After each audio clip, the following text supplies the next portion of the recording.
언론중재법 개정안을 처리하려던 국회 본회의가 절차상의 문제를 제기한 야당의 요구에 따라 연기됐습니다. 여야는 오는 30일 본회의를 열기로 합의했지만 여야 입장차가 커 법안 처리에 진통이 예상됩니다. 권익위의 부동산 불법 거래 의혹 명단에 포함된 국민의힘 윤희숙 의원이 당에 부담을 주지 않기 위해 의원직 사퇴와 대선 경선을 포기하겠다고 선언했습니다. 민주당은 사퇴쇼라고 비판했습니다.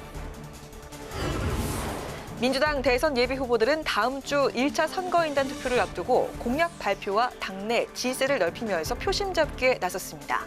국민의힘은 대선 예비 후보들이 처음 한자리에 모여 비전 발표회를 열었습니다. 정치 사회적 이슈를 분석해보는 뉴스앤 이슈. 오늘은 8월 임시국회 내관으로 떠오른 언론중재법 처리와 국민의힘 대선 경선을 앞두고 불거진 부동산 악재에 대해서 짚어봅니다.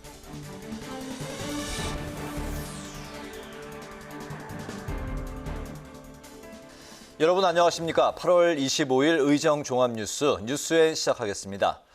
오늘 새벽 3시가 넘어 법사위를 통과한 언론중재법의 본회의 상정은 일단 연기됐습니다. 박병석 국회의장이 야당의 주장을 받아들이면서 본회의 개최 시기를 여야가 협의하라고 주문한 겁니다. 조금 전 여야 원내대표와 박 의장은 오늘 30일 본회의를 열기로 합의했는데요. 민주당은 이날 언론중재법 등을 반드시 처리하겠다는 방침이고 국민의힘은 언론재갈법을 끝까지 막겠다는 입장이지만 의석수 열세로 통과를 막기는 어려워 보입니다. 보도에 홍혜진 기자입니다. 가짜뉴스에 대해 최대 5배까지 손해배상을 청구할 수 있게 한 언론중재법 처리를 놓고 강대강 대치를 이어가던 여야가 잠시 숨고르기에 들어갔습니다. 여야 원내대표와 박병석 국회의장은 회동을 통해 법안 처리를 위한 본회의를 오는 30일에 열기로 합의한 겁니다.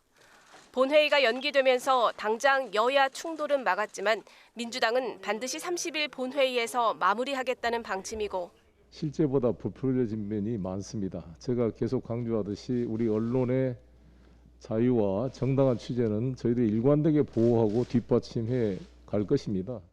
국민의힘은 끝까지 저지하겠다는 입장이어서 여야 충돌은 불가피해 보입니다. 국민들이 알고 싶은 권력의 비리와 정책의 잘못들 그것 절대로 보도 못하게 막겠다는 것입니다.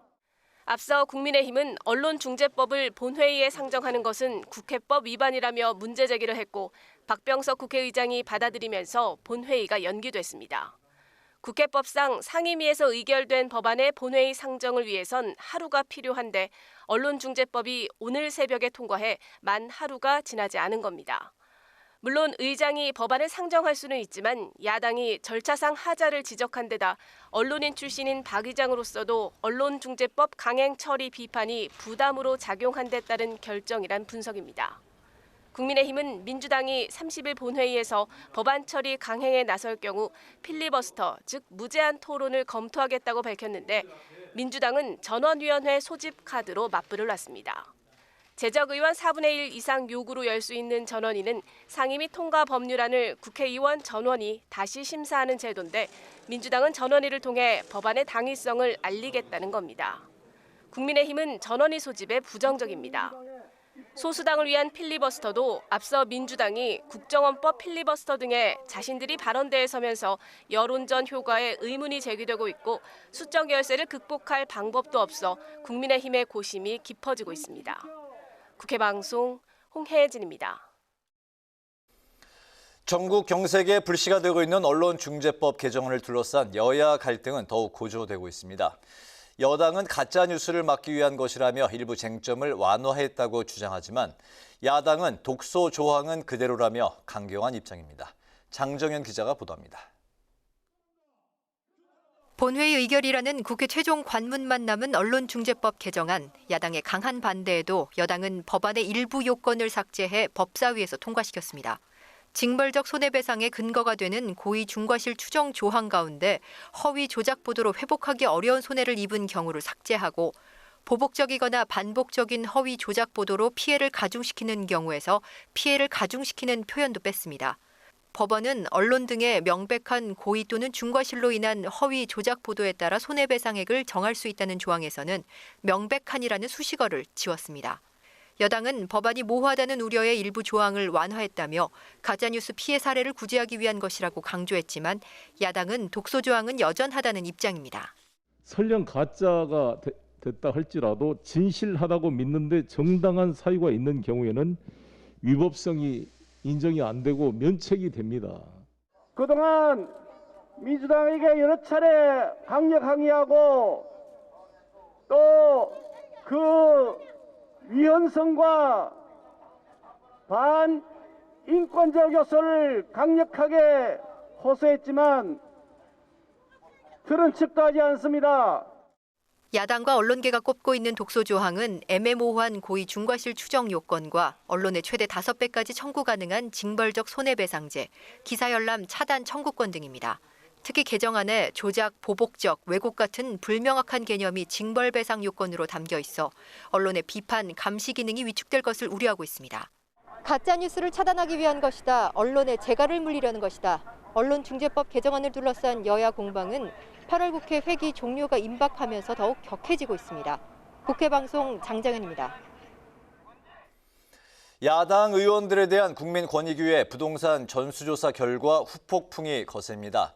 저는 임차인입니다라는 국회연설로 많은 공감을 얻었던 윤희숙 의원이 대선 불출마와 함께 의원직 사퇴를 선언했습니다. 권익위로부터 부친의 농지법 위반 의혹을 받자 당에 부담을 주지 않겠다며 사퇴의 뜻을 밝혔는데 여권에서는 사퇴쇼라는 반응이 나왔습니다. 강민지 기자의 보도입니다. 권익위원회 조사 결과 부동산 의혹 명단에 포함된 국민의힘 윤희숙 의원이 국회의원직과 대선 후보 모두를 내려놓겠다고 선언했습니다. 대통령 후보 경선을 향한 여정을 멈추겠습니다. 또한 국회의원직도 다시 서초 갑 지역구민과 국민들께 돌려드리겠습니다. 당에선 소명을 받아들여 징계 대상에서 제외됐지만 자신이 정권 교체 명분을 희화화시킬 빌미를 제공할 수 있다며 사퇴 결심 배경을 설명했습니다. 정권 교체 명분을 희화화시킬 빌미를 제공해서 대선 전투의 중요한 축을 허물어뜨릴 수 있다라는 위기감을 느끼지 않을 수 없었습니다.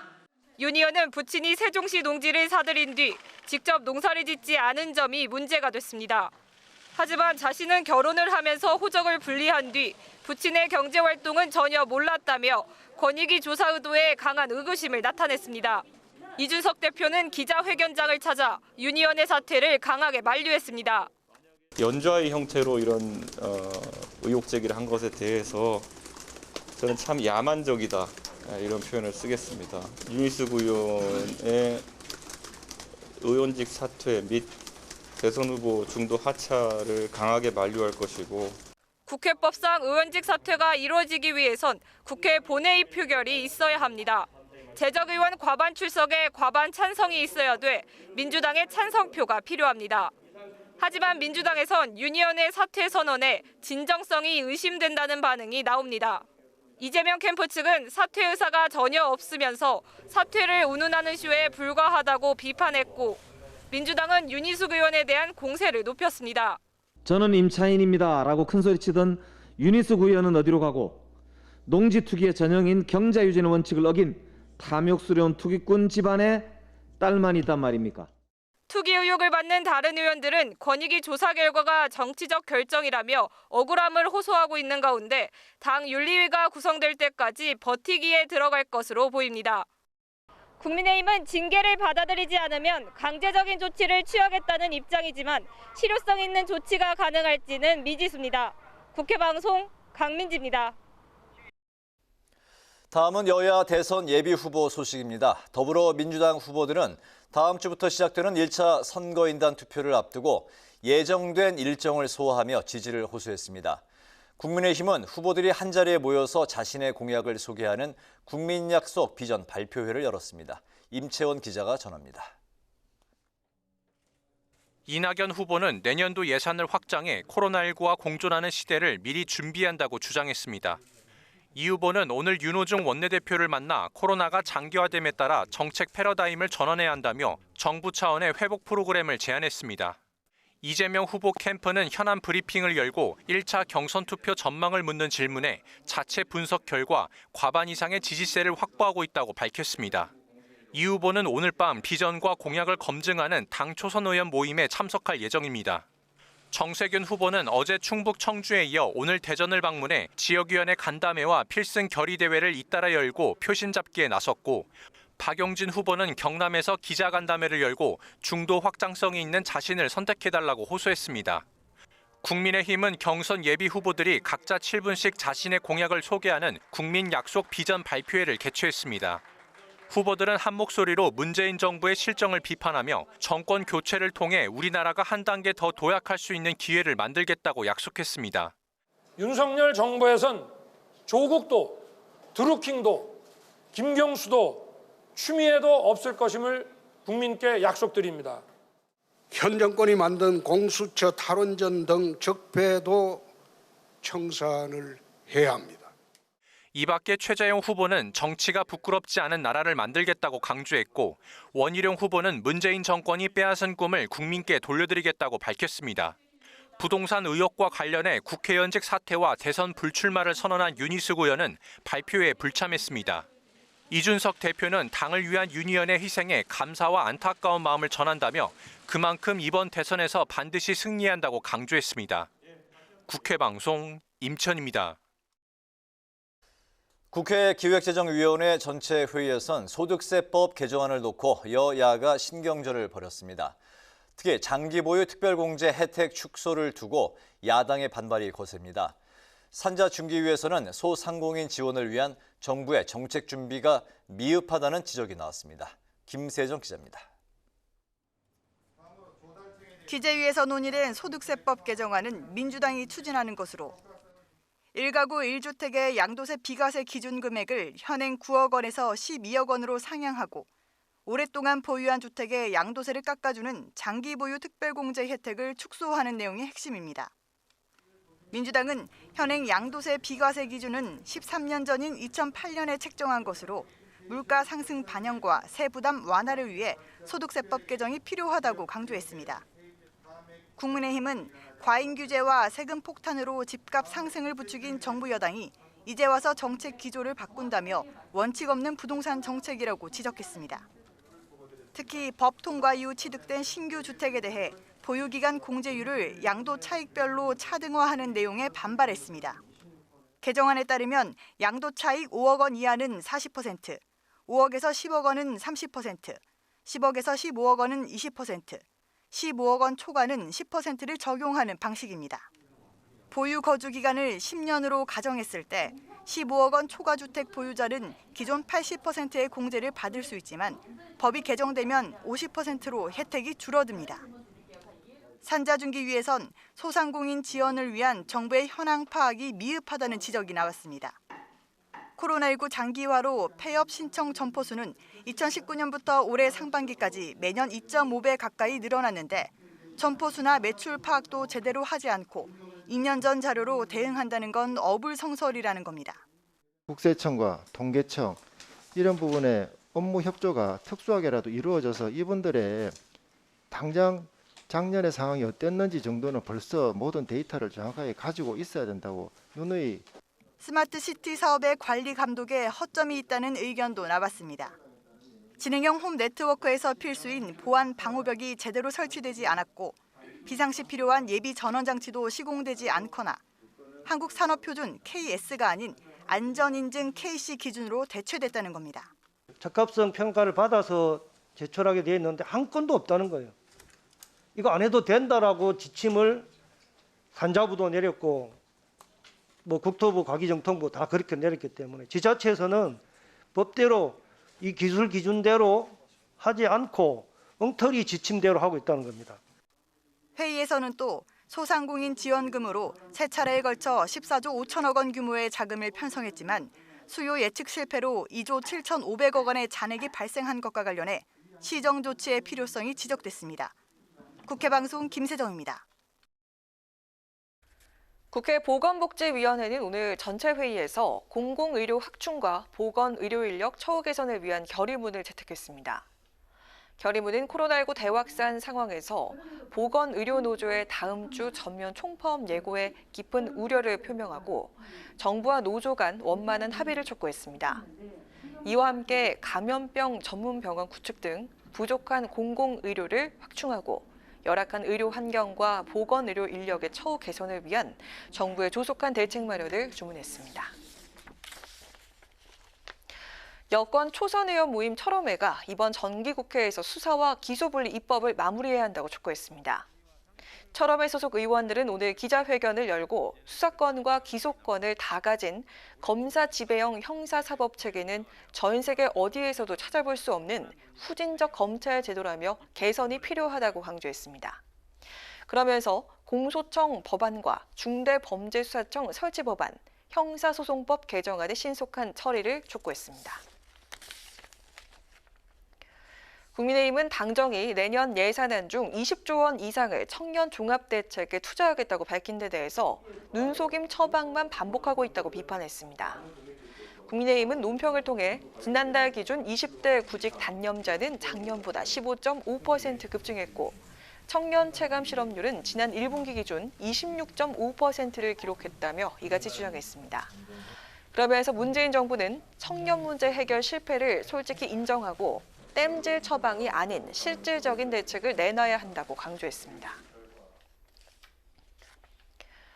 박병석 국회의장은 오늘 공보수석 비서관을 고윤희 연설비서관을 임명했습니다. 신임 고수석 비서관은 중앙일보 부국장과 통일문화연구소장, JTBC 심의실장 등을 지냈습니다.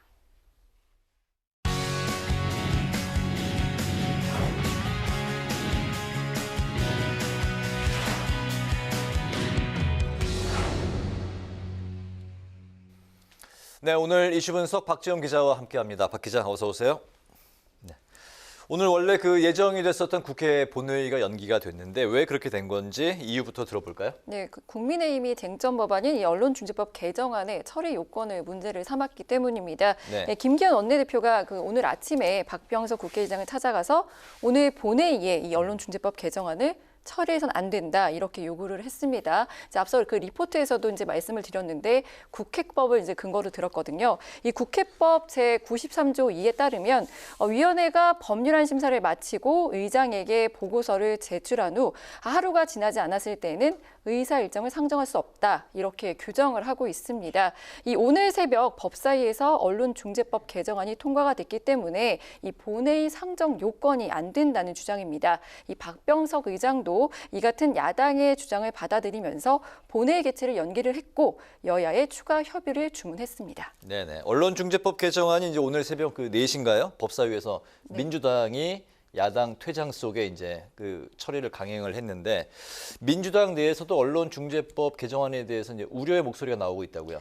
예, 이제 민주당 지도부 같은 경우는 이제 언론중재법 개정안 처리 의사의 변함은 없습니다. 이제 다만 일부 의원들이 이제 공개적으로 이제 우려의 목소리를 내고 있는데 네. 민주당 내 소장파 의원으로 꼽히는 조응천 의원 자신의 SNS에 언론 개혁의 필요성에 공감을 하지만 이 법 개정을 서둘러 강행하다가 이 자칫 민주주의를 지탱하는 대들보 하나를 또 건들까 두렵다고 밝혔는데요. 이 사회의 권력에 대한 비판, 감시 기능의 약화, 국민의 알 권리 침해로 이어질 수 있다는 우려입니다. 오기영 의원 같은 경우는 이 언론의 활동 관련만 특화를 해서 징벌 배상 제도를 논의하는 게 적절한지 의문이라며 이 개정안의 문제점을 짚기도 했습니다. 하지만 앞서 말씀드린 대로 이 민주당 지도부가 이 언론중재법 개정안 처리 의사가 분명한 만큼 본회의 처리 수순을 밟을 것으로 예상됩니다. 네, 만약 오늘 본회의가 이제 열렸다면 예상됐던 처리 안건으로 국회 상임위원장 선출권도 있었잖아요. 그렇습니다. 이 안건들이 언제쯤 처리가 될까요? 네, 민주당 이제 8월 국회의 회기 내에 처리한다는 방침이 분명합니다. 오늘 본회의가 무산이 됐지만 이제 민주당과 국민의힘이 이제 박병석 의장을 만나서 이제 30일 본회의 개최를 합의를 했거든요. 네. 하지만 이 언론중재법 개정안 처리에 여야 이견은 여전한 상태입니다. 네, 자 이제 국민의힘 소식으로 한번 좀 넘어가 볼까요? 국민권익위원회 이제 조사 결과 아버지의 농지법 위반 의혹이 제기가 됐던 윤희숙 의원이 오늘 사퇴한다는 이제 초강수를 뒀네요. 그렇습니다. 이제 어제부터 이 윤 의원의 사퇴설이 돌긴 했는데 네. 오늘 아침에 윤 의원이 이제 기자회견을 해서 사퇴 의사를 분명히 밝혔습니다. 그래서 앞서 그 리포트에서 보신 대로 윤 의원 의원직을 내려놓겠다. 또 대선에도 출마하지 않겠다고 했는데요. 이 윤 의원의 기자회견 내용을 보면 억울함은 있습니다. 이 권익위 조사 결과에 대해서 야당 의원의 평판을 흠집내려는 의도다. 끼워 맞추기 조사라고 비판을 했거든요. 이 윤희숙 의원이 이 사퇴를 결심하게 된 배경으로는 이 여당의 임대차 3법 강행 처리에 반대하면서 저는 임차입니다라는 이 국회 연설로 화제가 됐던 만큼 이 부동산 의혹과 관련해 자신의 이름이 오르내리는 것에 큰 부담을 느낀 것이라는 분석이 나오고 있습니다. 한편 그 민주당 대선 주자인 이재명 이 저격수로도 불렸던 윤 의원인데 윤 의원이 이제 사퇴 기자회견에 이재명 후보 캠프 측은 속보이는 사퇴쇼라고 비판하기도 했습니다. 네, 이준석 대표가 이제 눈물로 사퇴를 만류하는 모습도 이제 카메라에 잡혔는데 권익위 이제 조사 결과에 대한 국민의힘 입장도 전해주실까요? 네, 이제 먼저 이준석 대표 같은 경우 이제 윤희숙 의원의 오늘 기자회견장에 먼저 좀 도착을 했다고 합니다. 그러면서 이제 윤 의원이 책임질 일이 아니다 이렇게 사퇴를 만류했는데 그 과정에서 이제 눈물을 보이는 모습이 이제 언론에 잡히기도 했습니다. 이 권익위 조사 결과를 놓고 이제 참 야만적인 연좌제다 이런 말도 이 대표가 했는데 지난번 민주당에 대한 그 권익위 조사 결과 그 부동산 투기 의혹 대상에 오른 게 12명의 의원입니다. 이 공교롭게 권익위가 국민의힘에서 의혹을 제기한 의원도 12명입니다. 이 양당의 그 의혹 대상 의원 수가 같죠. 국민의힘은 그래서 이제 권익위의 공정성 잣대를 문제 삼고 있는 건데요.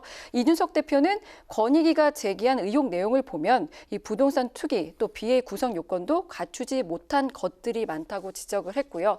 김기현 원내대표도 야당에 좀 더 가혹하게 하기 위해서 그 의도된 각본에 따라 조사한 것 아닌가 싶다며 결과를 통보받고 분노가 치밀어 올랐다고 밝혔습니다. 네, 윤희숙 의원이 이제 사직서가 제출이 된 걸로 이제 확인이 됐는데 국회의원 같은 경우는 본인이 사직서를 제출했다고 해서 무조건 사퇴가 되는 건 아니잖아요. 그렇습니다. 앞으로 이제 어떤 절차가 남아 있습니까? 이제 사직서가 제출됐기 때문에 지금 현재 회기가 진행 중이어서 이제 본회의에 표결에 붙여져야 되거든요. 네. 이제 무기명 투표로 진행이 되는데 이 통과가 되려면 재적의원 과반 출석에 과반 찬성이 필요가 합니다.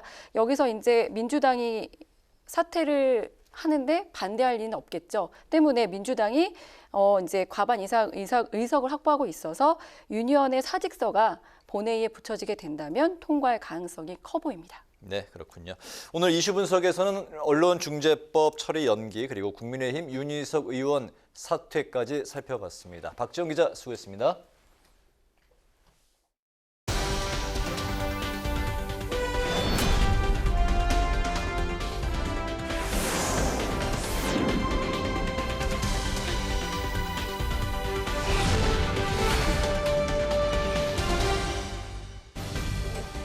강한항의 정치톡 시간입니다. 8월 25일 시선을 집중시킨 정치 뉴스 만나보시죠. 오늘의 첫 번째 정치톡은 침묵과 비판입니다. 조국 전 장관의 딸 조민 씨를 둘러싼 입시 의혹이 제기된 지 2년 만인 어제 부산대가 조 씨의 의학전문대학원 입학을 취소하기로 결정했습니다. 공정위의 자체 조사 결과서와 정경심 교수의 항소심 판결, 소관부서의 의견을 종합적으로 검토한 결과 조민 졸업생의 2015학년도 의학전문대학원 입학을 취소하기로 결정하였습니다. 부산대 이 같은 결정에 더불어민주당 대선 주자들의 반응은 침묵과 비판으로 엇갈렸습니다. 가장 처음으로 입장을 밝힌 대선 주자는 바로 추미애 후보였는데요. 추 후보는 제출 서류가 합격에 영향을 미치지 않았다는 입학전형 공정관리위원회 결론에도 대법원 최종심이 끝나기도 전에 결론을 낸 것이라면서 대단히 안타깝고 이해하기 어려운 결정이라고 주장했습니다. 이낙연 후보도 부산대를 비판했습니다. 이 후보는 사실관계가 대법원에 의해서 확정되기도 전에 그렇게 서둘러야 할 이유가 무엇인지 이해하기 어렵다면서 이번 결정은 한 청년의 창창한 삶을 송두리째 무너뜨릴 수도 있는 일이라고 지적했습니다. 한편 이재명, 정세균 등 다른 대선 주자들은 조 씨의 입학 취소 결정에 별다른 메시지를 내놓지 않았습니다. 지난 11일 정경심 교수가 자녀 입시 비리 혐의로 2심에서도 유죄 판결을 받은 것을 놓고 가혹하다라고 주장한 것과는 사뭇 다른 대조적인 모습이었습니다. 조 씨의 부산대 의전원 입학 취소 결정을 놓고 온라인에선 논란이 일고 있습니다. 향후 행정소송으로 이어질 가능성도 제기되고 있는데요. 여당 대선 주자들의 반응이 엇갈리고 있는 조 전 장관의 자녀 입시 비리 의혹. 후폭풍은 어디까지 이어지게 될까요? 이어서 오늘의 두 번째 정치톡입니다. 대선 주자 부동산 검증론입니다. 국민권익위원회 조사로 여야 국회의원의 부동산 투기 의혹이 드러난 가운데 여야 대선 주자 전원에 대한 부동산 검증이 필요하다는 목소리가 커지고 있습니다. 이른바 대선 주자 부동산 검증론인데요. 최근 차기 대선 여론조사에서 상승세를 타고 있는 국민의힘 대선 주자 홍준표 의원은 여야를 막론하고 모든 대선 후보와 그 가족은 부동산 검증을 받아야 한다고 주장했습니다. 저도 지난번에 자진해서 부동산 검증해달라고 신청을 했어요. 지금 나와 있는 모든 대선 후보들이 부동산 검증은 좀 받았으면 좋겠습니다. 국회의원도 받는데 대선 후보 하겠다면서 부동산 검증 안 받으면 안 되겠죠? 홍 의원의 이 같은 제안에 국민의힘의 또 다른 대선 주자 최재형 후보는 찬성한다면서 즉각 호응했습니다. 최 후보는 대선 주자로 나온 분들은 솔선수범해서 국민 앞에서 검증을 받는 것이 좋겠다고 밝혔습니다. 야권의 다른 대선 주자들 역시도 부동산 검증을 받아야 한다고 입을 모았는데요. 윤석열 후보는 부동산 전수조사에 응하겠냐는 기자의 질문에 얼마든지 불응할 이유가 전혀 없다고 답했고요. 유승민 후보도 정치를 하겠다는 사람이면 전 재산에 대한 형성 과정을 당연히 검증해야 한다고 주장했습니다. 원희룡 후보 역시도 대선 후보면 자신의 재산, 인생 경력 등에 대해서 무제한 검증을 받아야 한다며 부동산 문제도 예외가 아니다라고 말했습니다. 한편 민주당 대선 주자들 역시도 부동산 검증에 힘을 실었습니다. 정세균 후보는 저는 줄곧 클린 검증단 설치 등 대선 후보들에 대한 공개 검증을 주장했다면서 지도자든 깨끗해야 한다. 당당하게 국민의 검증대 위에 서겠다고 말했습니다. 부동산 문제가 다시 정치권의 화두로 떠올랐습니다. 부동산 투기에 대한 국민적 분노가 그 어느 때보다 큰 지금, 여야 대선 주자들의 부동산 검증은 실현될 수 있을까요? 지금까지 강아랑의 정치톡이었습니다.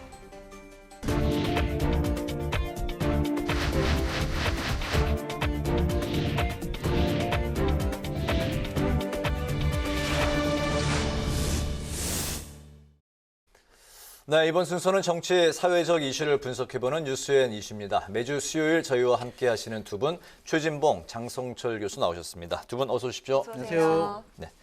오늘 새벽에 언론중재법이 이제 법사위를 통과를 했고 본회의 문턱만을 남겨두고 있는 상황인데 본회의가 30일로 전격 연기가 됐습니다. 먼저 그 언론중재법에 대한 두 분의 평가부터 들어볼까요? 최 교수님? 저는 뭐 언론중재법의 기본적 방향은 찬성입니다. 근데 그런 방향으로 가야 된다고 보고요. 또 언론중재법이 많은 부분 개정안을 진행하는 과정에서 수정이 됐어요. 예컨대 지금 야당에서 우려하고 있는 것처럼 일단 입증 책임 자체를 예전에 언론인이 하기로 했다가 이게 이제 제소하는 분이 입증 책임을 하도록 했고요. 네. 그다음에 이제 권력의 감시 기능이 좀 후퇴한다 이런 비판이 있어서 그 부분에 대해서도 일정 부분 선출직 공무원, 고위공직자 그리고 이제 재벌들은 제소 자체를 못하게 돼 있어요.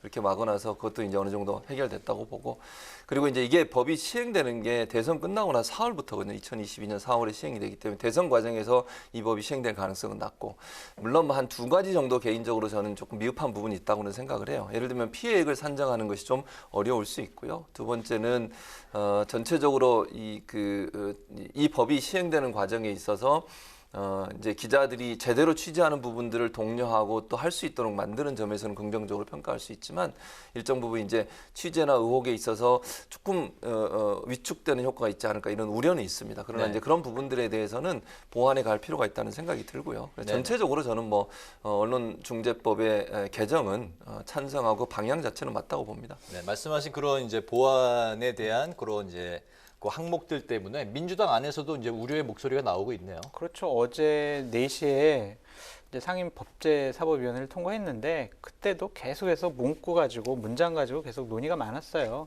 그만큼 민주당조차 자신들이 내놓은 법안에 대해서 자신이 없었거나 준비가 덜 됐다라는 반증이라고 보여집니다. 저는 내용, 방향, 취지 모두 다 반대입니다. 교수님께서 얘기했듯이 이런 거는 내용이 전반적으로는 저는 찬성합니다라고 얘기하셨지만 민주당을 제외하고는요, 어느 누구도 지금 이 법안에 대해서 찬성 의사를 표명하는 집단이 없어요. 그런 법안을 이렇게 강하게 밀어붙인다는 것 자체가 저는 잘못됐다고 생각이 듭니다. 언론의 자유는 헌법 21조에 규정된 국민의 기본권입니다. 그 기본권을 제한하려면요, 최소한으로 구체적으로 제한을 해야 되는데 이 법안은 너무나 자의적으로 해석해서 제한할 수 있는 독소 조항들이 아직도 많이 있다. 그런 것에 대해서 많은 학자들이나 언론계에 계신 분들이 우려하고 있다. 그런 법안, 기본적으로 사회적인 합의가 필요한데 민주당 단독으로 밀어붙이는 것은 입법 독재다라고 말씀드립니다. 네, 여야가 오는 30일 본회의를 앞두고 있는데요. 야당 측은 필리버스터 카드를 꺼내들었고요. 여당 측은 전원의 카드를 꺼내들었습니다. 각각의 전략을 어떻게 평가하십니까? 다 소용없어요. 필리버스터 해봤자 하루 이틀 지나면은 여당이 자 이거 그냥 필리버스터 그만합시다 라고 표결해버리면 끝나고요. 전원위원회 같은 경우도 상임위에서 논의했던 걸 그냥 전체 회의에서 본회의에서 논의해보자라는 건데 하루 이틀 정도 시간 끌기지 이걸 갖고 법안을 법안 처리하기 못해 이렇게 할 수가 없잖아요. 근데 저는 이 법안에 대해서는 상당히 반대하는 입장이지만 이 법안이 통과가 된다고 해서 야당이 제기하는 것처럼 언론의 재갈을 물리거나 언론의 자유를 말살하거나 그렇게까지 정치적인 공세하는 것은 또 무리가 있다라고 봐요.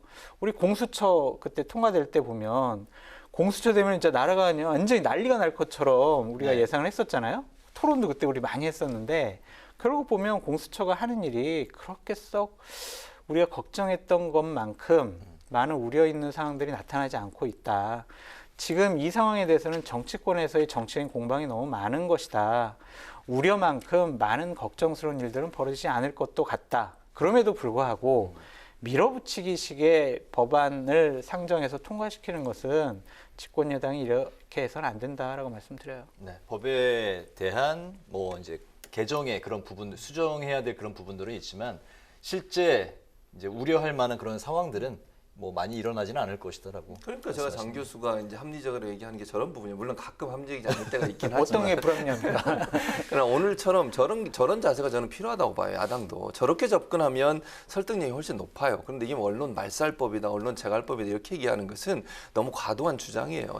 저도 그렇게 보지 않아요. 그리고 이 법이 통과된다고 언론사들이 지금까지 보도했던 모습이 위축이 돼가지고 보도를 못하거나 그러지 않고요. 네. 또 하나는 이제 이걸 문제가 제소가 되면 언론중재위원회와 법원에서 판단을 합니다. 정부가 판단하는 게 아니고요. 그래서 언론중재위원회는 다양한 분들이 와 계세요. 거기에. 그렇기 때문에 제가 볼 때 이게 언론이 재갈을 물려가지고 더 이상 보도를 못하게 한다. 이건 과도하고. 그래서 저는 주장을 하는 것은 지금 얘기했듯이 이게 충분한 논의 과정이 없었다. 이런 부분에 대해서는 좀 논의가 있어야 된다고 저는 봐요. 그런 점에서 이제 야당이 그런 부분을 설득을 하면 훨씬 더 저는 설득이 잘 될 걸로 보는데 너무 이걸 그냥 극단적으로 언론을 말살한다 이렇게 주장하다 보니까 결국 정치적 쟁점화가 돼가지고 정쟁의 욕으로 정쟁처럼 비춰져서 사실은 더 불리하게 되는데 장 교수 얘기했던 것처럼 이런 두 가지 사항이 크게 영향을 미칠 가능성은 낮아요. 왜냐하면 필리버스터를 하게 되면 법에 대해 서로 의견을 들을 수 있는 기회는 준다는 점에서 긍정적으로 볼 수 있지만 법의 통과를 막을 수 있는 상황은 아니라고 보여집니다. 네네, 알겠습니다. 다음 주제로 넘어가 보겠습니다. 국민의힘 대권 주자들이 오늘 한자리에 모였는데요. 우여곡절 끝에 열린 비전 발표회에서 12명의 후보들은 자신의 국정운영 구상을 소상히 밝혔습니다. 불꽃 튀는 토론전에 대비해서 준비 운동을 하는 자리였던 만큼 후보들의 표정에는 긴장감이 가득 묻어났습니다.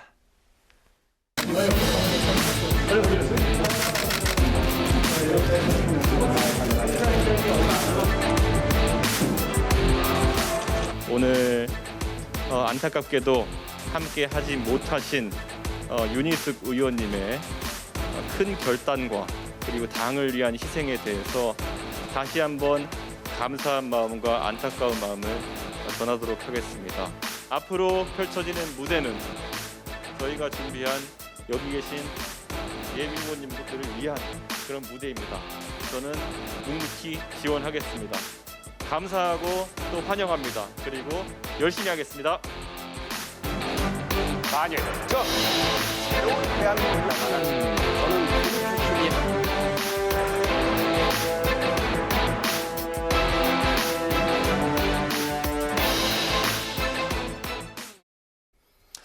네, 오늘 그 윤희숙 의원의 사퇴로 12명의 후보들이 7분 동안 자신의 공약을 이제 밝혔는데요. 그 야당의 주자들이 모두 한 자리에 모인 건 이번 그 비전 발표가 처음이었는데 어떻게 보셨습니까? 일단 저는 실망스럽다는 생각이 들어요. 이걸 토론으로 했어야 한다고 저는 보거든요. 원래 토론회를 하려고 했다가 반대가 심해서 비전 발표를 한 건데 비전 발표를 하는 게 크게 국민들의 관심을 끌기도 어렵고 뭐 당내 인사들이나 관심 있는 분들은 보실 수 있지만 국민들이 저 비전 발표에 본인이 일방적으로 얘기하는 얘기 들으려고 일부러 보겠습니까? 좀 아쉬움이 있어요. 저는 차라리 토론회를 통해서 후보들의 자질을 검증할 수 있는 기회를 우리 국민들이나 아니면 당원들이나 아니면 이제 투표에 참여하신 분들한테 보여줬으면 더 좋을 뻔했다. 그런 부분이 한번 후퇴해서 비전 발표한 것은 형식적으로는 토론회를 하는 대신 이걸 했다고 하는 명분은 설 수 있지만 기본적으로 국민들에게 좋은 인상을 주거나 아니면 정말 국민의힘의 어떤 그 당내 경선에 대한 흥행을 이끌어내는데 도움이 되는 부분은 아니라고 생각합니다. 네. 실망스럽다, 맥 빠졌다, 동의합니다. 그래도 안 하는 이만 뭐 못하다? 아니다? 그냥 어쨌든 그냥 한 거는 잘했다라고 말씀드리고 싶어요. 홍준표 후보가 얘기했죠. 하계회 같다. 그런 표현을 썼는데 그렇게 큰 의미를 부여할 만한, 평가할 만한 내용은 없었던 것 같아요. 본인이 생각하는 나라를 일방적으로 발표하는 자리였잖아요. 그것도 원고 보고, A4 용지 보고. 그렇다면 과연 후보들 간의 실력을 우리가 차별성 있게 검증해 볼 수 있는 기회가 됐을까? 그건 아닌 것 같아요. 그렇기 때문에 이 부분만큼은 우리가 특별한 의미를 부여해서 평가할 만한 것은 없다라고 말씀드립니다. 앞서 보신 것처럼 윤희숙 의원은요, 부동산 의혹의 의원직 사퇴, 대선 중도 포기까지 선택을 했는데 이준석 대표가 이를 만류하면서 눈물까지 보였습니다. 어떻게 보셨습니까? 저는 권익위의 여러 조사가 무리한 부분이 있고 여야 의원, 부동산 투기한 의원의 숫자를 맞추기 위한 좀 과도한 다른 정치적인 의도가 있지 않았을까라고도 생각을 하는데 윤희숙 의원 같은 경우도 제가 참 같은 진영에 있긴 하지만 부동산 투기 혐의가 맞아요. 그러니까 예를 들면은 세종시에 70대의 아버님이 땅을 샀잖아요. 갑자기 2016년도에 그것도 3,000평을 왜 갑자기 샀을까요? 세종시랑은 세종시청하고는 30km 정도 떨어져 있어요. 근데 여기에 2017년도에 세종 스마트 산업 단지가 결정이 됐어요. 바로 거기랑 2km 정도 떨어진 곳에다가 이 3,000평의 땅을 산 거거든요.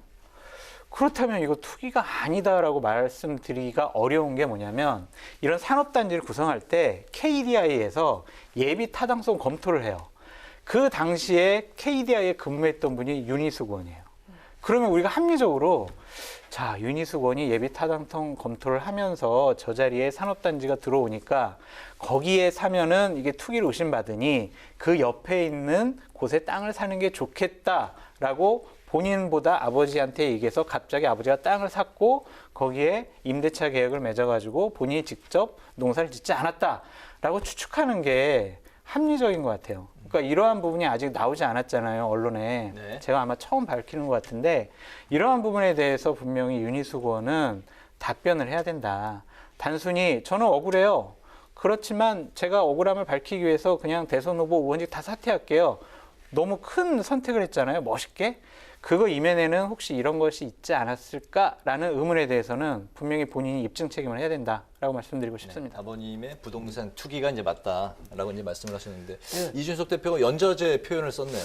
연좌제 표현이라는 게 지금 장 교수가 얘기하는 제가 얘기하려는 말 다 했는데요. 아, 그래요? 네, 저도 이제 아셨어요? 네, 받았어요. 누구한테 받았는데 그리고 변희재 씨도 거기에 대한 글을 또 올렸더라고요. SNS에 관련해서. 그래서 저도 봤어요. 그래서 저도 그걸 보면서 야, 이거 좀 의심스럽다. 의혹이 생긴다 이런 생각이 들었어요. KDI에 본인이 근무할 당시에 있었던 일이에요. 근데 이제 뭐 이준석 대표 입장에서야 윤희숙 의원을 보호하고 싶은 마음이 있겠죠. 그런 마음 때문에 그렇게 얘기할 수는 있지만 이거는 제가 볼 때 경찰 수사 과정에서 다른 부분으로 또 밝혀질 가능성이 있다고 봐요. 또 아버님이 연세가 거의 80세 되신 분이신데 직접 농사를 짓겠다. 이렇게 이제 본인이 경작하겠다고 하는 의사도 표현해서 냈거든요. 근데 물론 뭐 80세 돼서 농사를 못 짓는다 그렇게 얘기할 수는 없겠죠. 그리고 네. 세종시까지 가서 농사를 하신다 이런 부분도 사실은 일반 상식적인 관점에서 본다고 하면 이해하기 어려운 부분이 있어요. 그래서 저는 이준석 대표가 어쨌든 뭐 자체적으로 소명 듣고 문제 없다고까지 결론을 내렸었잖아요. 그런데도 윤희숙 후보가 이렇게 결정한 것은 저는 이제 이런 문제에 대한 고려도 함께 했지 않았나는 생각이 개인적으로 듭니다. 물론 뭐 그건 아직은 밝혀진 게 아니라 제가 단정적으로 말씀드릴 수 없지만 지금 장 교수가 얘기했던 그런 여러 가지 정황들로 본다고 하면 상당히 의심스러운 부분이 있어요. 네. 만약에 제가 반대로 얘기해서 지금 장 교수가 설명한 그런 내용이 민주당이 있었다. 국민의힘이 가만히 있었겠습니까? 분명히 문제 제기했을 거예요. 근데 이준석 대표가 이런 모습을 보이는 것은 저는 좀 너무 그 국민들에게 나중에 만약에 윤희숙 후보의 문제가 사실로 밝혀질 경우에 또다시 후폭풍을 맞지 않을까 하는 생각은 듭니다. 네. 그 부분에 대해서는 제가 좀 말씀드리고 싶은 게 뭐냐면 오전 10시에 이제 윤희숙 의원이 뭐 사퇴하겠다고 얘기했잖아요. 네.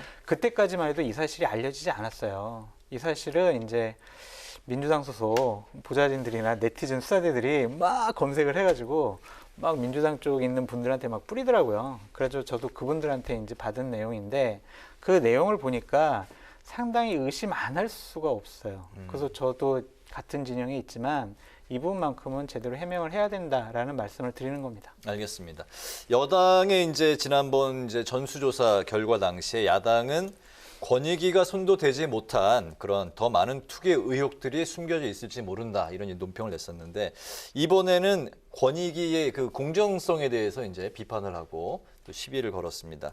이 부분에 대해서는 어떻게 두 분은 바라보고 그러니까 계십니까? 그 당시에 야당의 비판은 권익위가 했던 거 그거 제대로 다 안 한 거니까 더 깊이 해야 된다 이렇게 얘기했다가 이번엔 권익위의 수사 왜냐하면 민주당이 그때 12명이 문제가 돼서 그분들에서 탈당 권유도 하고 2명은 또 출당 조치를 시켰는데 그때는 그렇게 권익위에 대해서 비판하지 않고 그 수사보다 더 깊이 해야 된다 이렇게까지 얘기했다가 이제는 권익위를 또 공격을 해요. 본인들이 12명이 걸리니까 이런 잣대를 가지고 하면 저는 안 된다고 봐요. 그러니까 물론 권익위가 모든 내용들을 다 밝힐 수 있는 상황은 아니라고 봅니다. 저도 개인적으로 수사 능력이 없기 때문에. 그럼에도 불구하고 그 당시 민주당 의원 12명이 문제가 됐을 때는 권익위를 칭찬하다가 이제는 비판하는 이런 모습을 보이는 것은 국민들이 볼 때 본인들에게 지금 와 있는 이런 어려움을 모면하려는 그런 뭐 얄팍한 모습으로 보일 수 있기 때문에 그런 태도를 보이는 것보다는 본인들의 그 문제가 되는 의원들에 대해서 처리하는 부분을 좀 더 민주당보다 강하게 하는 게 저는 필요하다고 봐요. 윤석열 대표가 약속했던 것처럼 그렇게 하는 것이 국민의 신뢰를 얻을 수 있는 방법이라는 생각이 듭니다. 네, 관련해서 이제 뭐 말씀하셨기 때문에 이준석 대표가 여당보다 더 가혹하게 처리하겠다라고 했는데 막상 이제 지금 처리 결과는 칼을 빼다 말았다 이런 비판도 나오고 있네요. 그렇죠. 왜냐하면 6명에 대해서는 소명을 듣고 나서 문제 없다고 얘기를 했어요. 그중에 윤희숙 의원이 지금 포함되어 있는 것이고요. 근데 민주당 같은 경우는 소명 기회 자체를 안 줬어요. 물론 뭐 아직 다 탈당을 안 하고 버티고 있습니다. 그것도 이유죠. 소명을 안 했기 때문에 뭐 탈당을 안 하고 버티고 있지만 그러면 그보다 더 강하게 한다고 하면 소명 기회를 주는 것도 저는 이 원래 민주당의 기준보다는 약해졌다고 봐요. 그리고 그중에 6명의 소명을 듣고 본인들이 예를 들면 국민의힘이 소명 기회 잠깐 전화 인터뷰 그 뭐 아마 화상으로 한 것 같아요. 그거 몇 분 해가지고 그 소명을 다 들어서 확인이 가능하겠습니까? 왜냐하면 개인의 입장에서는 당연히 자기 입장을 얘기할 수밖에 없는 거잖아요. 그런 상황에서 그걸 받아들인 6명에 대해서 문제 없음을 한 것은 저는 민주당보다 더 강하게 하겠다고 이준석 대표의 약속이 지켜지지 않았다고 봅니다. 네. 저는 자발적으로 권익위에 국민의힘의 의원들이 동의서를 냈잖아요. 검증해달라고. 그렇게 해놓고 이제 와서 자기네들의 원하는 결과가 나오지 않았다고 권익위의 조사는요. 비사실 구성조차 안 돼요. 이것은 뭔가 의도가 있어요. 라고 비판하는 것도 또 하나의 내로남불이다라고 말씀드리고 싶습니다. 권익위 조사 그 자체로는 그 권위를 인정해 줘야 한다라는 게 제 생각인데 억울한 분은 있는 것 같아요. 제가 권익위 발표자를 봤더니 예를 들면 송석준 의원 같은 경우에는요. 63년도에 진 집이에요. 그거를 98년도에 증여를 받았어요. 오래된 집이잖아요. 네. 그거를 본체랑 창고 같은 경우에 무너지기도 하고 보수를 해야 되잖아요. 그래서 벽돌로 된 거를 그냥 판넬로 바꿨어요. 건축법 위반이래요. 이것이 부동산 투기다라고 권익위에서는 얘기한 거예요. 그러니까 이런 부분은 억울한 거예요. 자기가 일부러 사가지고 투기한 건 아니잖아요. 건축법 위반이 어떻게 부동산 투기가 될 수 있습니까? 이런 부분은 억울한데 그럼에도 불구하고 그 국민의힘이 민주당의 권익위에서 여러 가지 판정을 받았을 때 했던 얘기들이 있잖아요. 그런 얘기를 되돌아봐라라고 말씀드리고 싶고, 국민의힘의 탈당 요구나 제명 조치는 되게 형식적이에요. 이거 본인 의원들이 이거 아니요 나는 탈당 안 할래 그러면 어떻게 할 수가 없어요. 윤리위원회가 구성이 안 됐기 때문에 윤리위원회의 심의와 의결을 거치지 않은 탈당 요구와 제명 조치는요 당규상 성립될 수가 없어요. 그래서 지금 이준석 대표가 얘기하는 거죠. 윤리 지금 빨리 구성하겠습니다. 이렇게 얘기했거든요. 이런 것 자체가 지금 국민의힘이 제대로 뭘 준비 안 하고 그냥 여당만 공격하기 위해서 말에 성찬을 한 것뿐이었다. 자신들의 티끌에 대해서도 제대로 되돌아봤어야 한다라고 말씀드립니다. 네. 네, 일단 이 대선 주자들 모두 검증되어 오르자. 부동산 검증을 하자라는 이야기에 일단 몇몇 주자들은 좋다, 하자 이런 분위기인데요. 이 전체 다 가능할까요? 실현이 안 가능할까요? 될 것 같아요. 윤석열 후보가 안 받아들일 것 같아요. 그리고 이건 전례가 없는 일이기도 하고 특정 후보들이 막 요구를 할 텐데 이건 이해관계가 상당히 상충되기 때문에 합의가 안 됩니다. 합의가 안 되면 이 일은 진행될 수가 없다. 그래서 결론적으로 말씀드리면 안 된다라고 네. 말씀드려요. 네. 동의하십니까? 저도 실현 가능성이 낮다고 봐요. 그러니까 후보 모두가 동의를 하면 모를까. 그러지 않고 일부 후보가 반대하고 있는데 이걸 한다 그건 불가능하다고 저는 봐요. 그리고 이게 무슨 법에 정해져 있는 게 아니라 자발적으로 해야 되는 거잖아요. 그러니까 국민들의 요구가 있다 하더라도 전체 후보가 다 동의해서 하지 않는 이상은 제가 볼 때 실현될 가능성은 낮다 이렇게 보여집니다. 네, 윤석열 후보 이제 말씀을 하셨는데 여당이 이제 투기 의혹 당시에는 특검 수사를 이제 촉구를 했었는데 이제는 범죄 혐의가 드러나야 특검이 가능하다 이런 입장을 또 냈네요. 여기 대해서는 이제 어떻게 보십니까? 그러니까 저는 일단 특검 같은 경우에는 뭐 윤석열 후보의 말이 저는 일단 맞다고 봐요. 그러니까 무슨 말이냐면 무작정 모든 걸 특검을 하자 이렇게 얘기하기보다는 뭔가 좀 특검을 해야만 하는 중대한 사안이 발생해야 된다고 저는 보거든요. 그런 차원에서 본다고 하면 이런 일이 발생했으니까 이거 특검에서 하자 이렇게 모든 걸 밀어붙이는 건 정치적 쟁점화 될 수밖에 없어요. 그래서 저는 그거보다는 정말 범죄가 심각하고 이 문제는 공정하게 수사가 될 수 없다라고 하는 그런 의심이 들 때 그때 특검을 하는 게 맞다고 저는 생각합니다. 네. 저는 대선 앞두고 특검 절대로 합의가 안 될 거예요. 그래서 이것은 이상론에 불과하다, 실현 가능성이 없다라고 말씀드리고 싶고, 윤석열 후보 스스로가 본인에게 제기될 여러 가지 검증의 잣대와 칼날에 대해서 제대로 준비를 해야 될 것 같다. 다른 분들은 국회의원 하면서 여러 번 검증도 받고 공개도 됐지만 윤석열 후보는 알려준 게 별로 없잖아요. 하나라도 알려지면 그것이 큰 타격이 될 수가 있어요. 그래서 제대로 준비해야 된다라고 말씀드립니다. 네. 네, 오늘 그 뉴스앤 이슈 이제 마무리를 해야 될 시간인데요. 네, 8월 국회 뇌관으로 떠오른 언론중재법 처리 그리고 국민의힘 부동산 악재를 중심으로 지금까지 최진봉 성공회대 교수, 장성철 대구 카톨릭대 특임 교수와 함께했습니다. 오늘 두 말씀 잘 들었습니다. 고맙습니다. 감사합니다. 네, 중부지방에 낮 동안 비가 내리겠고요. 제주도는 밤에 가끔 비가 내리겠습니다. 아침 기온은 오늘과 비슷하겠고 낮 기온은 서울 28도, 대구 32도까지 올라서 오늘과 비슷하거나 조금 높겠습니다. 모레인 금요일에도 또다시 전국에 비가 내릴 전망입니다. 네, 오늘 뉴스에는 여기서 마치겠습니다. 국민의 국회를 위해서 내일도 뉴스N이 함께하겠습니다. 시청해주신 여러분 고맙습니다.